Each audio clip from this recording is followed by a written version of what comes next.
जैसा कि हमने कल 12th क्लास में फर्स्ट पोइट्री से शुरू किया था, जिसमें द नोबल नेचर जो पोएम थी उसको हमने पढ़ा।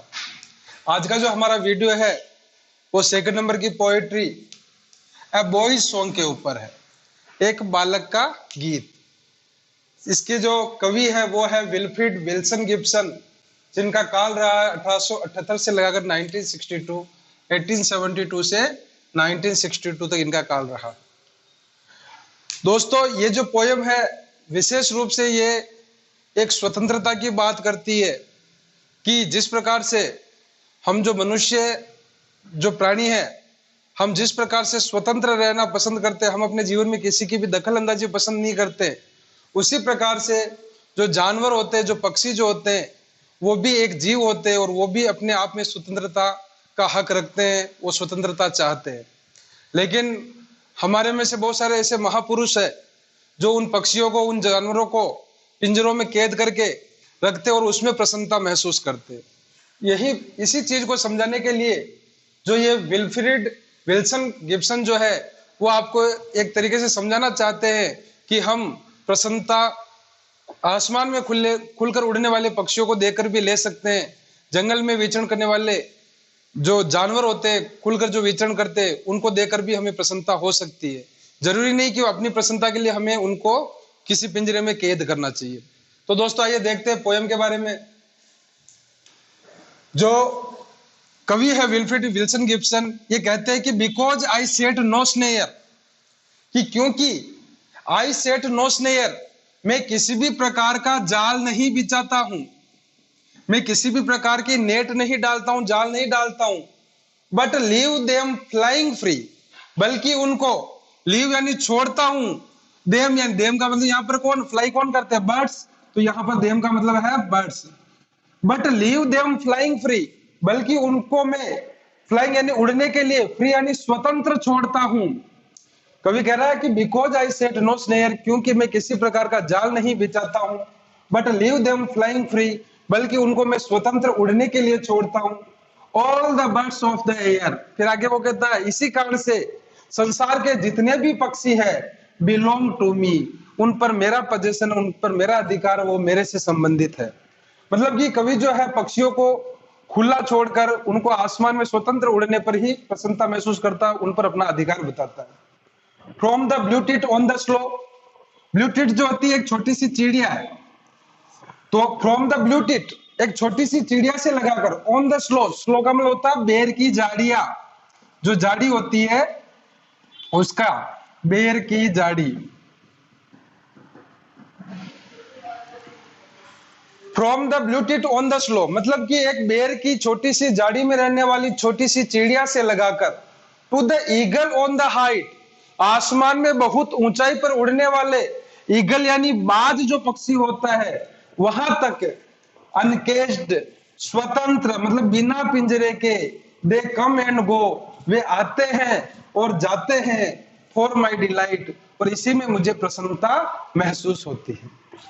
देखिए दोस्तों क्या कहा उसने कि छोटी सी ब्लू टिट चिड़िया से लगाकर, जो कि एक जाड़ी में बैठी रहती, वहां से लगाकर ईगल यानी आसमान में बहुत ऊंचाई पर उड़ने वाले बाज तक जितने भी पक्षी अनकेज्ड यानी स्वतंत्र रूप से आते जाते हैं, फॉर माई डिलाइट, वो मुझे प्रसन्नता देते हैं, वो मुझे खुशी प्रदान करते हैं। एंड सो द सनवार्ड वे, आगे इसी प्रकार से कवि कल्पना कर रहा है और कह रहा है एंड सो द सनवार्ड वे, इसी कारण से सूर्य तक जाने वाले रास्ते पर, सनवार्ड वे का मतलब होता है सूर्य तक जाने वाला रास्ता, जाने वाला रास्ता। एंड सो और इसी कारण द सनवार्ड वे, सूर्य तक पहुंचने वाले रास्ते पर, आई सोर ऑन ईगल्स विंग्स, मैं उस बाज के पक्षी के, बाज का जो पक्षी है उसके पंखों के ऊपर मैं यात्रा करता हूं, मैं उड़ता रहता हूं, उड़ान भरता हूं। मतलब ये उसकी कल्पना है, वास्तव में वो बाज के ऊपर नहीं बैठा हुआ, वो केवल सोच रहा है, कल्पना कर रहा है कि इसी कारण से, क्योंकि ये जो पक्षी जो है ये स्वतंत्र उड़ते हुए ही मुझे अच्छे लगते, वो स्वतंत्र उड़ते हुए ही मुझे प्रसन्नता देते हैं, इसी कारण से सो द सनवार्ड वे मतलब सूर्य तक जाने, मतलब क्योंकि बाज जो पक्षी होता है वो एक बहुत हाइट तक उड़ान भरता है, इसी कारण से वो कह रहा है कि सनवार्ड वे मतलब सूर्य तक पहुंचने वाले रास्ते तक, आई सोर ऑन ईगल्स विंग, मैं उस बाज के पंखों पर यात्रा करता हूं, मैं बाज के पंखों पर उड़ान भरता हूं। एंड इन माई हार्ट, और मेरे हृदय में, ऑल डे, पूरा का पूरा दिन, द ब्लू टीट सिंग्स, वो छोटी सी जो चिड़िया है ब्लू टीट, वो गाती रहती, चाहे वो उसके नजदीक हो या नहीं हो, फिर भी उसके मन में, उसके हृदय में पूरे दिन ये अनुभव होता रहता है, ये एहसास होता रहता है कि वो छोटी सी चिड़िया गा रही है। और जब भी वो बाज को ऊपर आसमान में हाइट पर उड़ता हुआ देखता है तो उसे ऐसा महसूस होता है जैसे कि वो स्वयं उसके पंखों पर बैठकर सूर्य तक जाने वाले रास्ते तक वो यात्रा कर रहा हो। इस प्रकार से ये विल्फ्रेड विल्सन गिब्सन जो थे, उन्होंने 3 स्टेंजा लिखे। पहला स्टेंजा 1 से लगाकर 4 पंक्ति तक, फिर दूसरा जो स्टेंजा होता है वो 5वीं से लगाकर 8वीं पंक्ति तक, और तीसरा जो स्टेंजा होता है वो 9वीं से लगाकर 12वीं पंक्ति तक। एक बार वापिस समझिएगा इस पोयम को कि because I set no snare, क्योंकि मैं किसी प्रकार का जाल नहीं बिछाता हूं, but leave them flying free, बल्कि उन सबको स्वतंत्र उड़ते हुए छोड़ता हूं, उड़ते रहने के लिए छोड़ता हूं। All the birds of the air, इसी कारण से आसमान में उड़ने वाले जितने भी पक्षी है, बिलोंग टू मी, वो मुझसे संबंधित है, उन पर मेरा अधिकार है। From the blue tit on the slow, मतलब एक छोटी सी झाड़ी में बैठी हुई छोटी सी चिड़िया से लगाकर all the two the eagle on the height, आसमान में बहुत ऊंचाई पर उड़ने वाले उस बाज पक्षी तक, अनकेश दे कम एंड गो, स्वतंत्र रूप से बिना पिंजरों में वे आते हैं जाते हैं, फॉर माई डिलाइट, मुझे प्रसन्नता देते हैं, मुझे प्रसन्नता होती है। एंड सो द सनवर्ड वे, और इसी कारण से, इसी प्रकार से सूर्य तक जाने वाले रास्ते पर आई सोर ऑन ईगल्स विंग्स, मैं उस बाज के पंखों के ऊपर बैठकर मैं यात्रा करता हूं, मैं उड़ान भरता हूं। And in my heart all day, और मेरे हृदय में पूरे के पूरे दिन द ब्लू टिट सिंग्स, वो छोटी सी चिड़िया जो है गाती रहती है, गुनगुनाती रहती है। तो दोस्तों ये थी उन पक्षियों के लिए स्वतंत्रता की बात जिनको हम पिंजरों में रखकर खुशी महसूस करते हैं, जबकि कवि हमें यह कहना चाहता है कि ये जो जितने भी प्रकृति में प्राणी जो है वो अपने आप से, अपने हिसाब से ही अगर जीवन जिए तो ही यह प्रकृति बहुत ज्यादा खूबसूरत लगने वाली है। बाकी अगर हम एक दूसरे के ऊपर मतलब कि अधिकार जमाते रहेंगे तो मतलब कि ये प्रकृति इतनी खूबसूरत या हमें इतनी प्रसन्नता महसूस नहीं हो सकती। अब आगे देखते हैं दोस्तों राइमिंग इस पोयम की क्या रही है, एक एक स्टेंजा की अलग अलग निकालते हैं।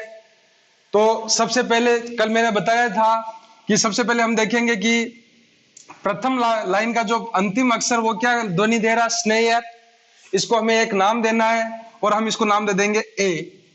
फिर आ रहा बी, फ्री, फ्री जो है स्नेयर से अलग ध्वनि आ रही है फ्री, तो फ्री को हम नाम देंगे B.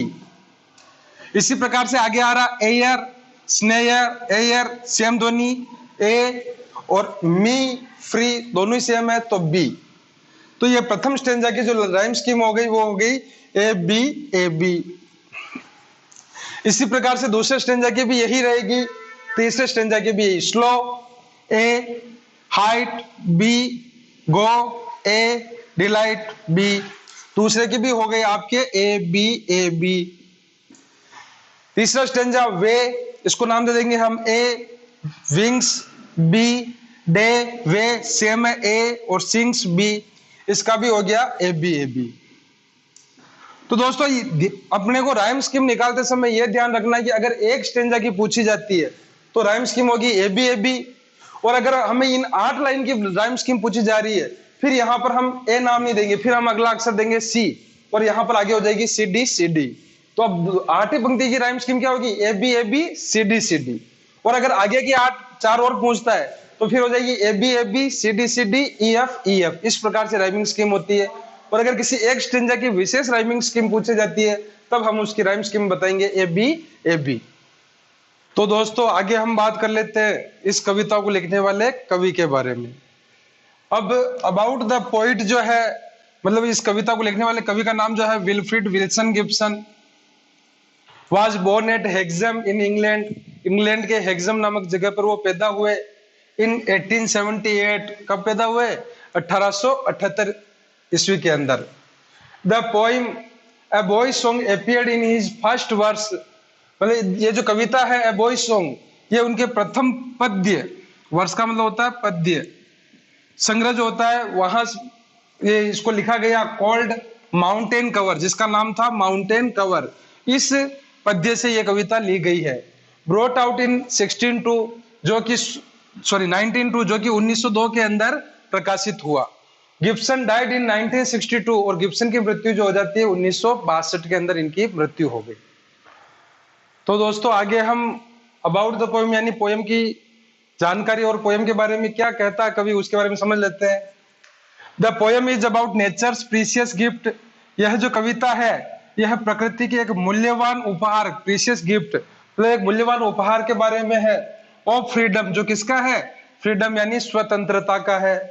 To all it's inhabitants, किसके लिए? इस पृथ्वी पर निवास करने वाले सारे के सारे जो प्राणी है, जानवर है, मनुष्य है, पक्षी है, उन सब की जो स्वतंत्रता है उसके बारे में इस कविता में कवि समझाना चाहता है। लाइक मैन, आगे कहता है कि मनुष्य की तरह birds are also important manifestation of life, कि मतलब मनुष्य की तरह पक्षी जो होते हैं वो भी हमारे जीवन का एक महत्वपूर्ण प्रकटीकरण होते हैं, मैनिफेस्टेशन होते हैं। That add to the beauty of nature, जो कि इस प्रकृति को क्या प्रदान करते हैं? सुंदरता। एक बार कल्पना कीजिए कि सारे के सारे पक्षी और जीव जंतु वो सब एक बार समाप्त हो जाते, केवल मनुष्य ही इस प्रकृति में या इस पृथ्वी पर बचता है, तो क्या यह प्रकृति खूबसूरत लग पाएगी क्या? तो उसी चीज को वो समझाना चाहता है कि जितने भी इनहेबिटेंट्स है, जितने भी निवासी है, वो सारे के सारे इस नेचर को सुंदरता प्रदान करते हैं। एंड जॉय ऑफ ह्यूमैनिटी, और ये संपूर्ण मानवता के लिए आनंद देने वाले हैं। ओनली वेन, और केवल वो कब देते हैं? They are allowed to fly free, जब हम उनको स्वतंत्र रूप से उड़ने के लिए, विचरण करने के लिए छोड़ते हैं। मतलब कि स्वतंत्र रूप से उड़ेंगे तभी तो मनुष्य को आनंद महसूस होगा। इन ओपन एयर, इस खुली हवा के अंदर। And the vast expanse of the limitless sky, और ये जो असीमित आसमान है, असीमित आकाश जो है, इसके वेस्ट एक्सपेंस यानी बहुत ज्यादा फैले हुए क्षेत्र तक वो पक्षी उड़े तभी हमें सुंदरता दिखाई देगी, हमें खुशी प्रदान होगी। The poem expresses the poets feeling, इस कविता के अंदर ये कविता इस कवि की फीलिंग्स को, मतलब मनोभाव को बताती है। ऑन इंटेंस जॉय, कि आनंद के बारे में, विच स्प्रिंग फ्रॉम हिज रियलाइजेशन, उसके एहसास के आधार पर उसको महसूस होता है।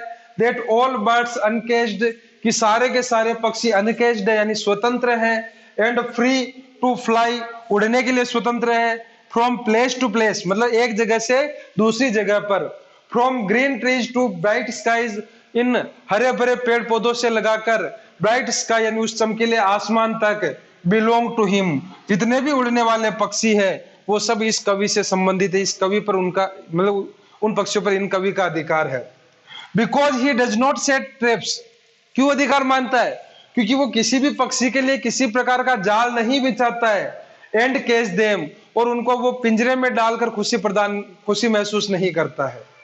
The poet successfully established an emotional bond, कवि ने यहाँ पर सफलतापूर्वक एक भावनात्मक बॉन्ड बांधा है, एक भावनात्मक रूप से पाठकों को बांधा है। विथ द बर्ड्स एंड दस shows the tendency toward empathy, मतलब उन्होंने, उस कवि ने मतलब पाठकों को भावनात्मक रूप से बांधने का प्रयास किया। किसके साथ? पक्षियों के साथ। The shows a tendency towards empathy, जो कि सहानुभूति की प्रवृत्ति को दर्शाता है। एम्पैथी का मतलब होता है सहानुभूति, और टेंडेंसी का मतलब होता है प्रवृत्ति। मतलब कवि ने सभी पाठकों को भावनात्मक रूप से बांधकर सहानुभूति की प्रवृत्ति को दर्शाने का प्रयास किया है। तो दोस्तों ये था अबाउट द पोएम, मतलब पोएम के बारे में क्या है।